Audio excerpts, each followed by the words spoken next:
All right, ladies and gentlemen, boys and girls, welcome to episode number 81 of the Husker Hype Radio Podcast. I'm Eddie Rosenthal. We are joined here by Dr. Erock and Aaron Worsfold. Boys, Nebraska lost in, I'm just going to call it an anomaly because that's never going to happen again under the Matt Rhule tenor. 6-24 against Minnesota. We only scored 2 field goals, man.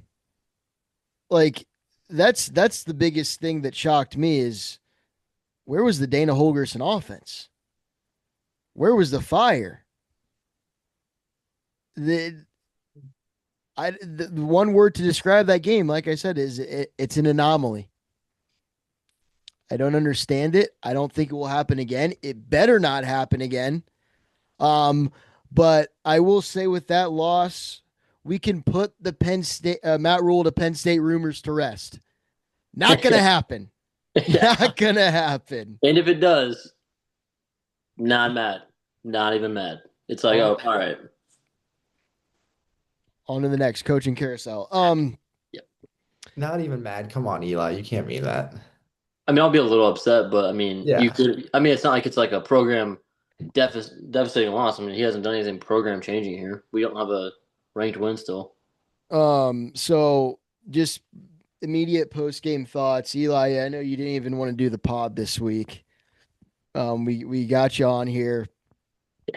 What were you thinking after the game? What are you thinking now? Um, I don't even really remember after the game. I had a lot of Coronas during the game. The worst it got, the faster I drank. Don't really remember too much after the game. Yeah, just kind of black out of emotion, just overall, just rage, upset, sadness, all the feelings you get after a Husker loss, but times 10. It's just there's no optimism to be taken out of this win because nothing looked good. I mean, Archie Wilson, great punt, and then they had a 98-yard drive. That was the highlight of the game for Nebraska was the Archie Yeah, Wilson punt down at the 2. and if we are walking away from a game and like, hey, our punter's good, it's like okay. I love Archie Wilson, man, but if that's the only thing we're taking away from a game, it's tough for me to talk about the game. Yep. Aaron, how about you, man?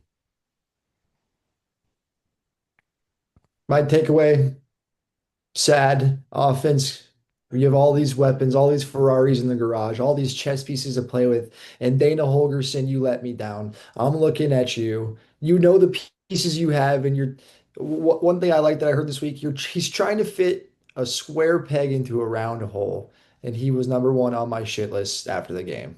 Him and Butler both came out and owned up to not living up to what they should have in terms of play calling and etc. But they're on my shit list, man. Yeah, you look at what was Dana trying to do on offense there. We hyped it up the whole week going into Minnesota. Emmett Johnson's homecoming game. This guy's gonna go fucking off. And how much emotion there is in college football. You know that Emmett Johnson wanted the ball. 14 carries, 65 yards. I mean, he averaged 4.8 something yards a carry. Feed that guy the fucking ball, dude. If we can't either get the ball off in the pass or we're getting sacked before we can get the ball off, I think you found maybe a little bit of light at the end of the tunnel with Emmett Johnson. But for some reason, we just didn't want to go that way. And that's just something, you look at it from the couch, from the booth in Husker Hype Radio headquarters, you go, Yeah. I know what I would do here. Dana, why aren't you, man? First drive of the game, he doesn't even touch the ball. We don't even run the ball first drive of the game with all the hype build. It doesn't make any sense. Yeah, and it's like that same type of thing where it's who gives a fuck if they know that the ball's going to Emmett Johnson. Stop it. Right. That's the mentality our offensive line has to have when running the ball. Stop it. But we don't. So Um, yeah, so for you, Aaron, you said both coordinators are on your shit list. Let's start off with the offense here. I mean, I think the story of the game on offense was 9 sacks allowed. That's a Minnesota school record. Before that game, they only had 10 sacks combined all year. Just something that, and Aaron was blaming it all on the line. I think me and Eli had a little bit to say that, hey, maybe Dylan needs to get the ball out a little bit quicker. I think both are true. yes. Um, I don't think that it comes down to either Dylan or the offensive line. It's a combined thing. Receivers, they got to get open. Like you said, Aaron, Yeah. we got these Ferraris in the garage. Did the Ferraris turn their engines off? Can they not fucking get past Minnesota secondary?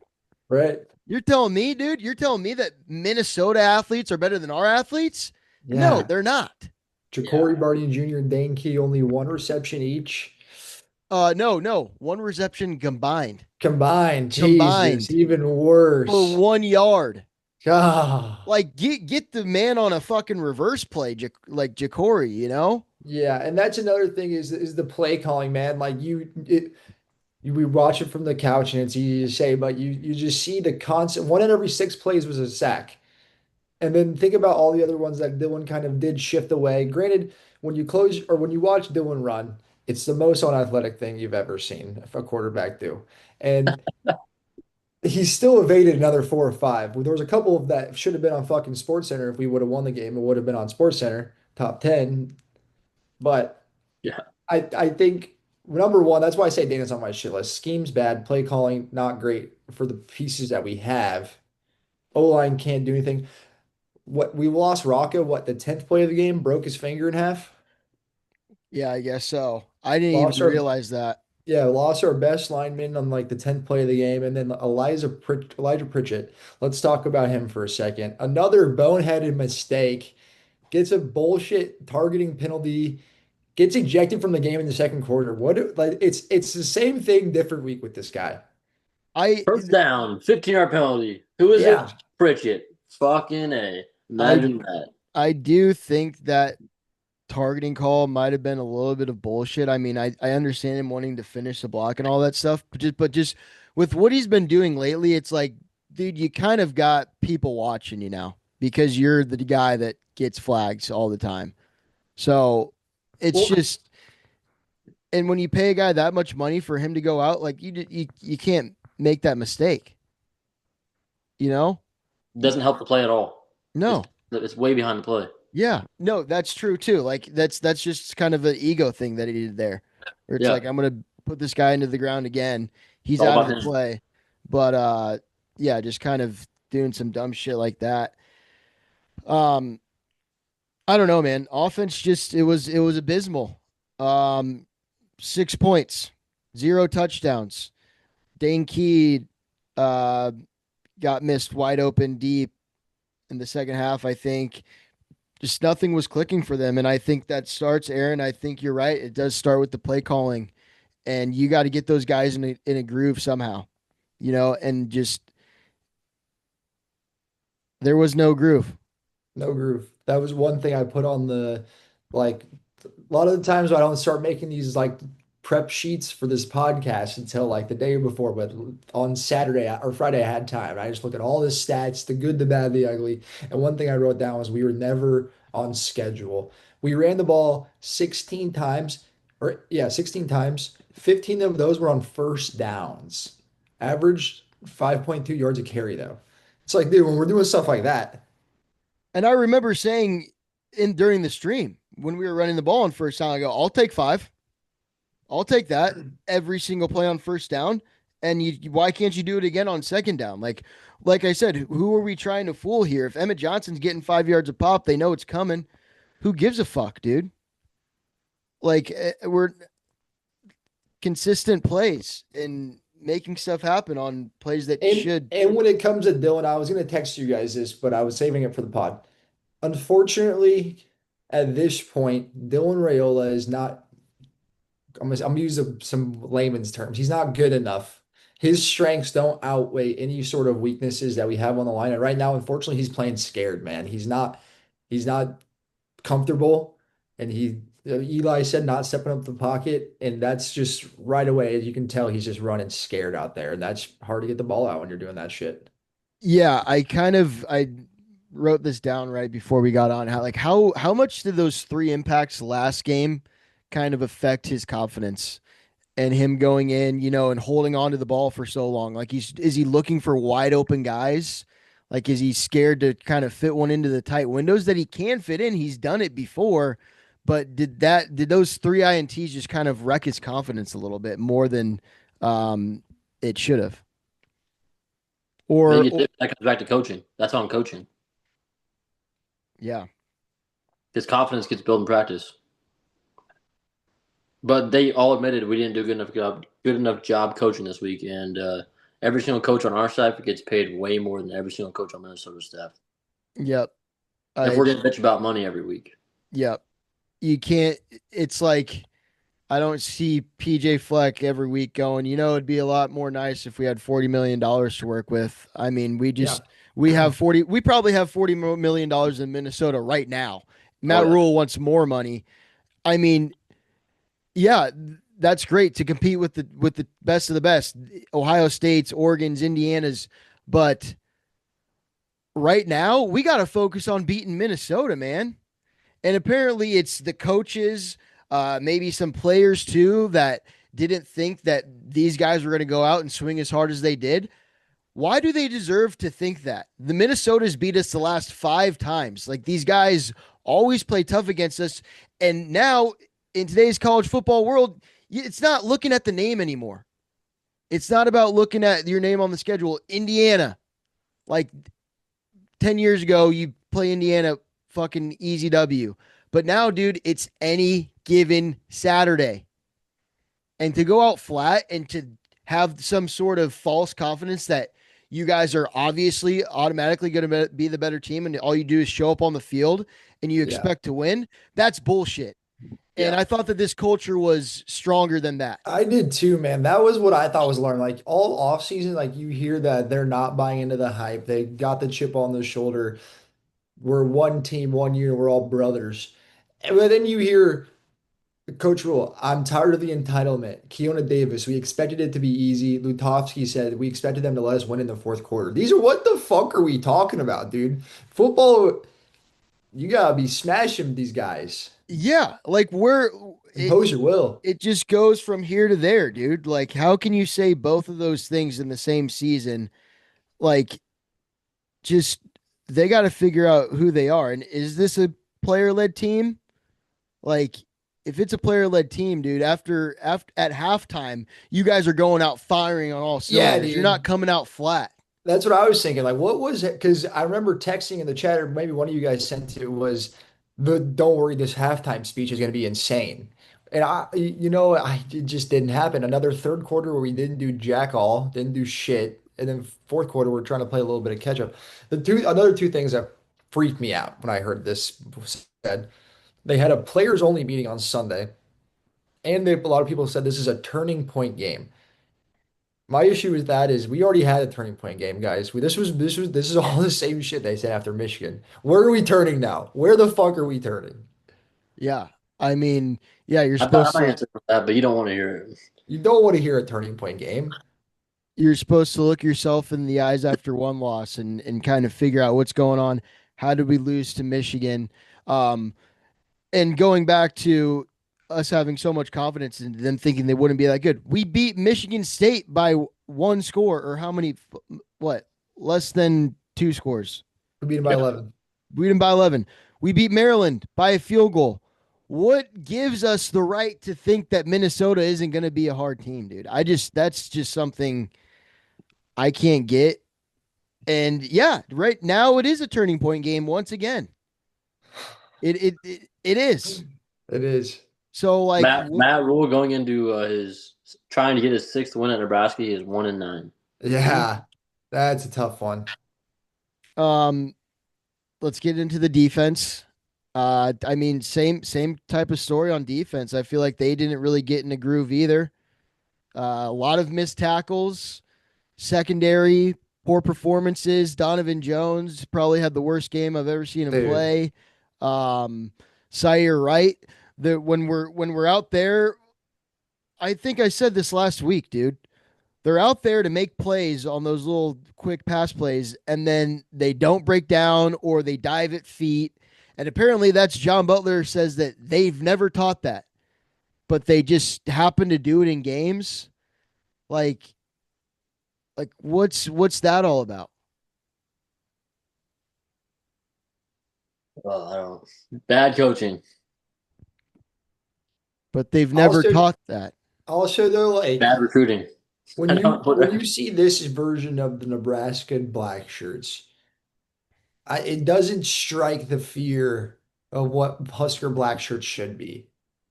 I'm there's not no saying fear. There's maybe no we're softer. I don't know what label to put on it, but all I'm saying is this is not a defensive unit that strikes fear into anybody.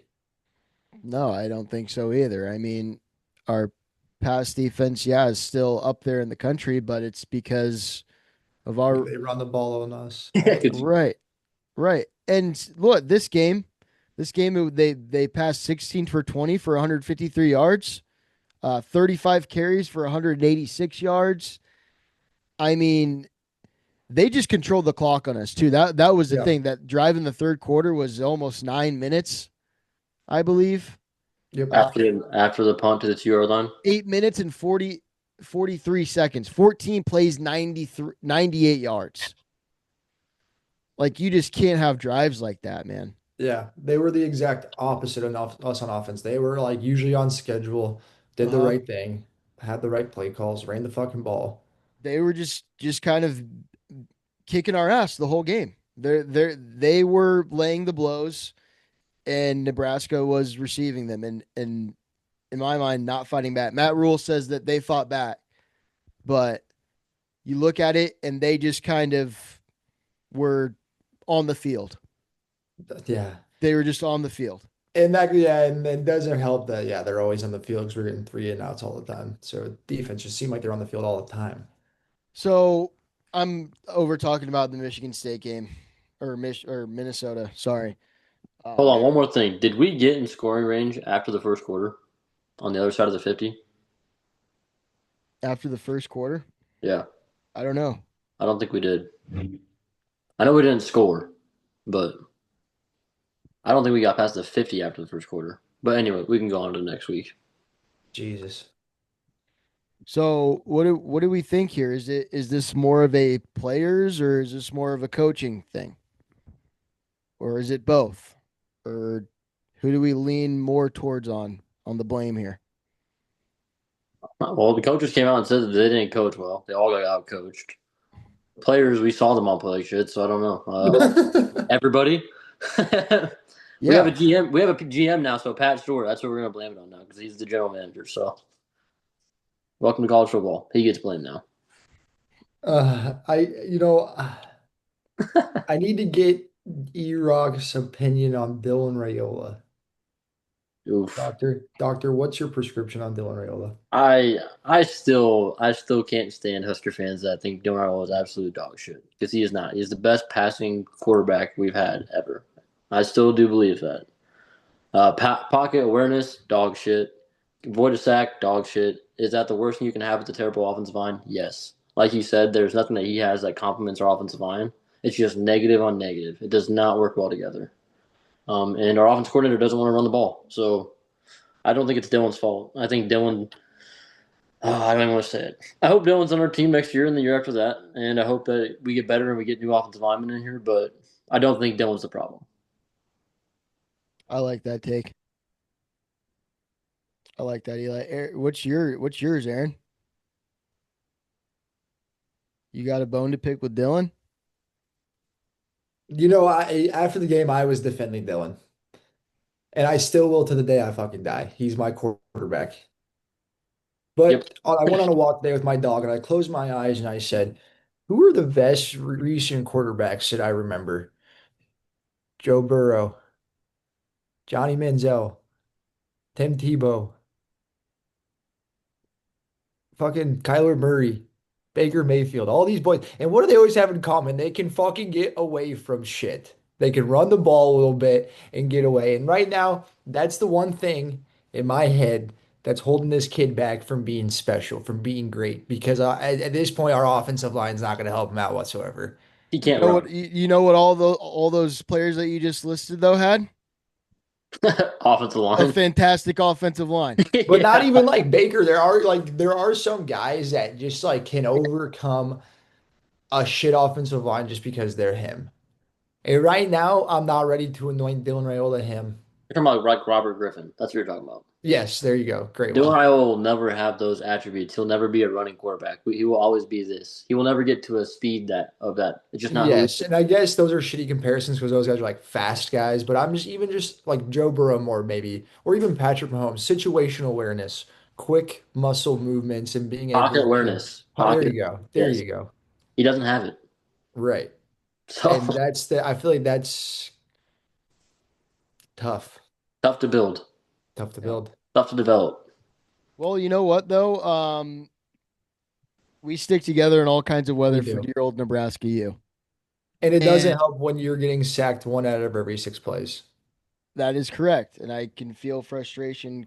I I I would be frustrated if I was him too. But you just on to the next week. On a On to the next week. Northwestern. Scratch that game. Like I said, anomaly. There's no other time that I don't Matt Rule said that he's never not scored a touchdown in a game that he's coached at Nebraska. Don't scratch that game. I need every player to put a picture of 24-6, put it above their bed, and wake up every single morning and look at that score. Don't forget Yep. about that game. Remember that game because that's what happens when you forget about something in the new college football. Yep. And Northwestern is this week, guys. And I don't care if Northwestern has a second year head coach. I don't care that they're Northwestern. Northwestern right now is on a 4-game winning hot streak, beating UCLA 17-14, the team that is hot right now, the talk of the Big Ten. Louisiana Monroe beat them outright 42-7. Got James Franklin fired at Happy Valley, beat them, and then just handled Purdue, shut out Purdue last week 19-0. So guys, this game 12 a.m. p.m. Central Time in Lincoln, Nebraska is going to be a big game. Whether you like it or not. This is going to be a big game, and this game makes us bowl eligible. We've talked about it, Matt Rule not doing good in games making us bowl eligible, but we Also need makes this one, boys. Northwestern bowl eligible, so we're getting their best too. Mm-hmm. And you can okay. Here's the thing too about this Nebraska team is you can talk about names and how big they are, how little it matters. But I'm going to tell you what, when teams play Nebraska, we're getting their best every time because they want to beat Nebraska. Nebraska is a big name. I don't care if we sucked for the past however many years. Nebraska is still a big name. It's still a name that you've team that you circle on your calendar. Minnesota stormed the field after. They thought that was a big deal. Yeah. I mean, fuck. I don't know why you would do that. That's a little embarrassing. But still, it happened. Like playing Nebraska, man, teams want to beat us because we're Nebraska. So, yeah, Eli, you're right. We are going to get their best game. It's gonna be the same kind of strategy that Minnesota had: run the ball. And Northwestern after us has USC, Michigan, Minnesota, Illinois. So we're their best shot too. We're in the same fucking boat as these cats. I mean, we're going 10-2 after we're Yeah, going to yeah, finish yeah. the season off right. Don't get me wrong, we're going 10-2, but in order to go 10-2, you got to beat Northwestern.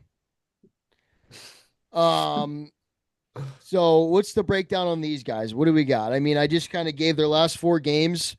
They're pretty hot right now, man. They can run Pretty the ball. fucking hot. And what was it? Minnesota didn't play Purdue that well, did they? Minnesota almost lost to Purdue the week before us, I believe. They came back in the fourth, Yes. right? Yep. Yeah, Purdue had like 400 something yards. Minnesota had 230 and still won. Yep.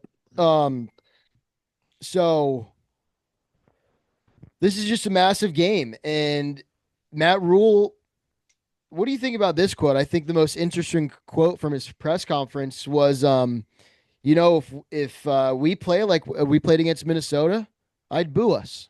Mm-hmm. Yeah. I would boo us. Like that's some shit. You're throwing some fuel into the fire there for both fans and players. You're into the state of Nebraska. Yeah, you be ready to get booed. That's my message back. Yeah, no, I think he wants it. I mean, we are spending so much money, and Matt Rule still wants more, but we're spending so much money on this team. I'm taking years off my life. Eli is about ready to fucking go into an insane asylum after every loss. I mean, You're this not has to wrong. be You're not fixed. wrong. I almost lost my job on Saturday, but yes, you are not wrong. Yeah, this has to be fixed, man. And to lose against Northwestern, which we won't, but that just makes me is Matt Rule on the hot seat after that one. No. No, because no, he's not. He's not. Like, what are we gonna turn after that? Unless fucking we're calling up Lane Kiffin secretly, and he wants to be a Nebraska Cornhusker, but I And don't he's know. calling back and saying, "Hey, what's your guys' NIL money?" Oh, All right.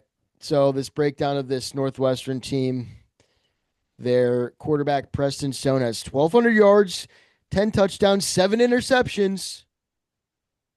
Could we see a defensive turnover this week? Have to. Have to.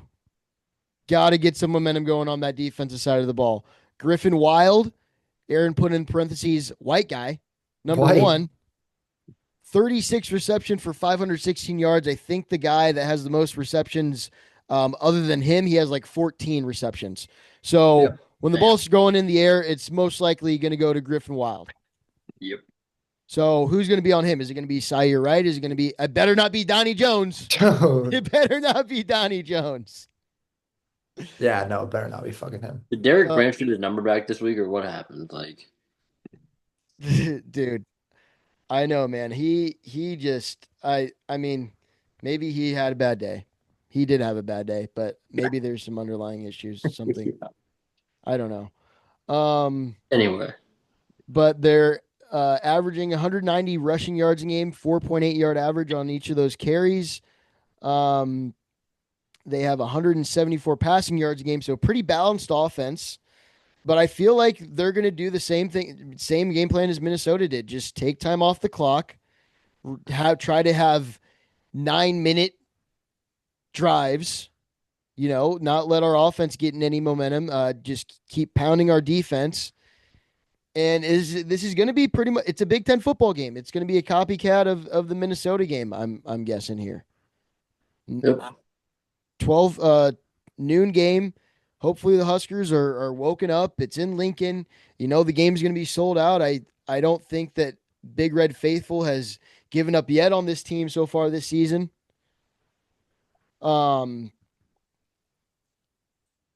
But yeah, this is one that we have to have. Defense, they have 11 sacks, 4 interceptions. Um, I mean, I don't know what other to say than I just hope these boys go out there and play and they fucking get out of their heads that they are the Nebraska football team of the yesteryears. No, you're not. You have not proved anything yet. You've beat Michigan State and Maryland in Big Ten play, each by a slim margin. You've lost to Minnesota, lost to Michigan. Yeah, you beat Cincinnati, but that was week one. And now I think if we play Cincinnati this coming week, we might get our asses handed to us. Yeah, momentum's a real thing. Mm-hmm. Mm-hmm. So got to turn the tide here on this one, man. Got to come out. Light at the end of the tunnel. If we can win this game, we get USC nighttime at home. Yep. That would be huge. And Husker Nation, just like me, it's a roller coaster ride. If we win this week, we're back on top of the mountain. We're going to win every game from here on out. So if we can win this game, we are set up very well for the rest of the season. But bowl eligible. have to win this game. Win this game, folks. Bowl eligible. So then after this Northwestern game, it's USC next. USC, UCLA. Bye week. Penn State, Iowa. Okay, those are all winnable. Those are all winnable games.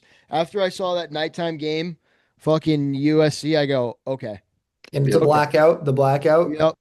I said, okay. Here we go. But we can't go into that game losing to Minnesota and Northwestern. No. Because then the blackout will have a completely different feeling, and I'll probably hate the fucking jerseys. Yes. Because then there'll be the memes that like, this is the death of Nebraska. And blah, blah, blah, blah. Yep. Yeah, no, I got Please win. Please win. Keys to the game. I think it's just coming out hot and kind of Eli, I don't want to. I don't want the players to loom on that Minnesota game. I think I want them to have fresh minds and be like, okay, Yeah. we can. This game doesn't define us. This doesn't define our season. Yeah, don't play with a tight ass now. Right, right. Just go out there and just fucking play, man. Run the ball. Yeah. Run the Run, ball. Win the please. trenches. Win the I trenches. think keys to the game, man, is yes, establish the run. And honestly, like we got put up like 14 in the first quarter. 10 or 14. Yeah, momentum Yeah. has to be on our side. Um. Yes, I agree. I agree. Spread is we're 7.5 point favorites, over under 43 and a half. Somebody tweeted they're like, but Vegas loves us so much, so why can't we love ourselves? And I'm like, I'm starting to think that Vegas is kind of realizing that Nebraska fans will bet on the spread no matter what No it matter is. what. Yes. Yeah. Because we wake up in the morning and we go, okay, I think that we could possibly win this game 56 to nothing.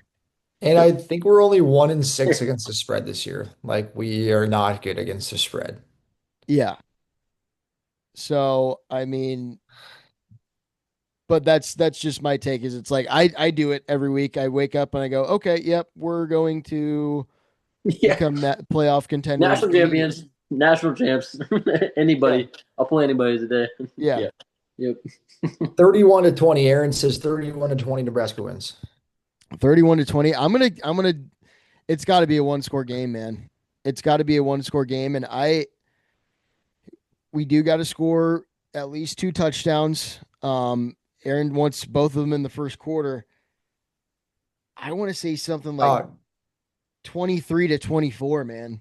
This is gonna Mm. be a fucking dogfight. Damn, I was gonna go 24-21. We walk it off on a field goal to break the juju. Yeah. Our emotions are gonna get played with on Saturday. Oh yeah. Dude, I'm see, gonna at I'm gonna least be you hanging guys from the are noose and then expecting a top. close game because that I feel like at least saves us time until the fourth quarter or whatever, however the situation is. My thing is if we're not fucking up by 10.5, I'm like, I'm gonna be pissed. 7 or 10, I'm gonna be like, all right, Yeah, fuck. I'm prepared to be pissed off this whole game. That's a good way to live. Uh-huh. I mean, we Because then watched you the last see, 5 years of Husker football, and it's been nothing every single week besides that. So Yeah. And especially against Northwestern, it I'm feels to the like. point now to where until this team actually proves to me that weekly they can come out and play good football. Like Maryland, did we really play good football? Like no, we got out in the fourth quarter against Michigan State, same type of deal. Mhm. Got out in the fourth quarter. It's like until I see some consistency, some consistent fucking ass whooping all four quarters of football, then I'm ready to go. Okay, we got something here. yeah, we got something here. Hmm. And don't get me wrong, I'm going to wake up and say we're winning 57 to nothing today, but still, like right now, this is my Tuesday mindset. This is my football talk show, Husker Hype Radio podcast mindset. I'm not gonna wake up on Saturday thinking we're gonna win 57-0. I'll just tell you that right now. I won't. Some all kind of off topic, but I was thinking about today. I was like, two weeks in a row, we said we won a game we would have lost 2 years ago or a year ago. And this Minnesota game was a game we would have lost a year ago too, man. Like, and so we were bound to Yeah. drop one of them. But Yeah. now I'm 5-0 the rest of the year. 5-0 the rest of the year. Figure it out. Fucking make it happen. Um, and if Matt Rule wants us to boo him if they're playing like shit, then please start booing them. I got And you. please also get the Archie Wilson chant going. Who's ever there? Yep. That's about all I got, guys. This week of college football, we got Ole Miss and Oklahoma facing off. Oklahoma's favored by 4.5. I think it's a little high. I like Ole Miss. They lost to Georgia. It was back and forth the whole entire game last week. I like Ole Miss, man. I I like Ole like Miss too. last week too. Um, who else? Indiana. UCLA is going into Bloomington to play Indiana. Indiana's favored by 25.5. I think this is where UCLA comes off of their Cinderella story. Yeah. for this midweek, this mid-season fun. Yeah. Uh, but maybe I'm wrong. Hopefully. I Be hope pretty I'm sweet. wrong because we got to still play them. I Yeah. hope, yeah. Um, nothing really. Vanderbilt and Missouri. Diego Pavia thinks he's going to win the Heisman. Who does Georgia Tech Michigan play? at Michigan State. That'd be Throw the good. record books out. Although Michigan State's ass, hey, throw the record books out. Yep. Um, Wisconsin has scored 0 points in the last 2 weeks, and they're going to at Oregon this week. Lane Kiffin fired? Luke Fickle. Luke Or yeah, Luke Fickle. Fickell, geez. Yeah, Luke Fickle's Woo-wee. probably going to be out of there. There's a lot of trouble I'm hearing up in Madison, Wisconsin right now. A lot of trouble in Madison, Wisconsin. Um, Tony White gonna be fired soon too. Tony White, I guess he said in his press conference today that he's receiving death threats. Yeah. So things aren't looking good in Florida State, and apparently too, with all they got Gus Malzahn and Tony White now too, and Jay Norvell, it's like $100 million to buy all those guys out now. So Florida State, Dude, they're just fucked. Yeah. Oh. And they're the trying to get back out of half of the their ACC. schedule lightens up a little bit, but it is nice to see them suck. Yes, it is awesome. I mean, what do you mean it lightens up though? They lost to Stanford, they lost to Virginia. Like, how does it lighten up? We can't look at names anymore, Aaron. It's the fucking ACC, dude. Bro, I'm telling you, $20 million a team. can't be looking at names, bro. Virginia's 16 in the nation. That is Pitt, crazy. Pitt, they're all right. I mean, yeah, all right, fine. It's college football. Parody. Parody. Guys, shout out to our boy Aaron Worsfold this past weekend. Ran a marathon. Aaron, you want to tell us about the marathon, how that went? He was repping Big Red. I was, I was. It went great, dude. Honestly, all 26.2 was pretty fun. Ran in most of it with our buddy, friend of the program, Joel Haberman. Um, had a fun time. Mile 20, I was feeling great. So I started picking up the pace a little bit. Mile 23, started to hit that wall a little bit, but I said, let's fucking run. I ran my fastest 3 miles, were my last 3 miles. And Damn. I ran a Boston qualifying time, 6:40 pace, 2 hours and 54 minutes and 45 seconds. That's some badass shit. Golly. That's some And the picture I saw a professional photographer on the route, and so I flexed in my tank top and my Nebraska bandana, and it looks pretty badass, dude. We might have to post that on the gram. Yeah, I think you should. It does look It badass. does look sweet. It does look sweet. Maybe you need to go over and speak to these guys of the Nebraska football team and tell them what it's like to persevere and overcome after you hit that Dude, 23-mile wall. it's funny you say that because I had a thought in my mind that one of these times I'm gonna run like a marathon in a full Nebraska football outfit, pads and all, helmet. I would You got definitely do real quick. We have less than a minute left, but we didn't talk about Eckler at all in the special teams, and I think he's just doing what he's got to do. Isn't that crazy? How he just comes in and just is doing his part. Yeah. Let's have everyone else do their part this week, folks. That was Husker Hype Radio, episode 81. Eddie Rosenthal, Aaron Worsfold, Dr. E Rock better win. out. We better win. Please win. Bowl eligibility. Go Big Red. Bleed red shitcorn. There is no place like Nebraska. We stick together in all kinds of weather. For dear old Nebraska.